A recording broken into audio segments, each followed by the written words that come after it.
காலையில நம்மளோட வீட்ல வரலட்சுமி நோன்பு சாமி கும்பிடுறதுக்காக தான் எல்லாமே ரெடி பண்ணிட்டுருக்கேன். காலையில வந்து பார்த்தீங்கன்னா, வழக்கம் போல முன்னாடி சொல்லியிருந்தேன்ல ஆடிப்பெருக்குக்கு அதே மாதிரி ஒரு புடவ எடுத்து வச்சு, வெத்தல, பாக்கு, வாழைப்பழம் கூடவே வந்து பார்த்தீங்கன்னா, மஞ்சள், குங்குமம் வச்சுட்டு, அதில கொஞ்சமா பூ, வெத்தல பாக்கு இது எல்லாத்தையும் வச்சு, அதுக்கப்புறமா தான் இன்னைக்கு சாமி கும்பிடுறதுக்கு எல்லாமே ரெடி பண்ணிட்டுருந்தேன். நம்மளோட சப்ஸ்கிரைபர் சிஸ்டர் நெறைய பேர் சொல்லியிருந்தீங்க, "அக்கா சாமி கும்பிடுறதுக்கு முன்னாடி மஞ்ச கயிறு கட்டிட்டு, அதாவது நோன்பு கயிறு கட்டிட்டு, அதுக்கப்புறமா நீங்க பூஜை வந்து ஸ்டார்ட் பண்ணுங்க." அப்படின்னுமே வந்து சில பேர் வந்து சொல்லியிருந்தீங்க.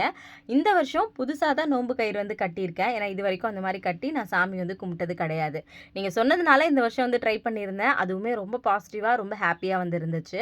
அதில வந்து முடிச்சுமே வந்து போட சொல்லியிருந்தீங்க நோன்பு கயிறுல. அதே மாதிரி நீங்க சொன்ன மாதிரி எனக்கு தெரிஞ்ச மாதிரி நான் வந்து இன்னைக்கு வரலட்சுமி நோன்புக்கு சிம்பிளா வீட்ல எல்லாமே ரெடி பண்ணி காலையிலே வந்து சாமியெல்லாம் கும்பிட்டுருந்தேன். ரொம்ப மனசுக்கு நிறைவா இருந்துச்சு. நீங்க யாரெல்லாம் இன்னைக்கு வரலட்சுமி நோன்பு சாமி கும்பிட்டீங்கன்றத மறக்காம கமெண்ட்ல வந்து சொல்லிருங்க. Thank you.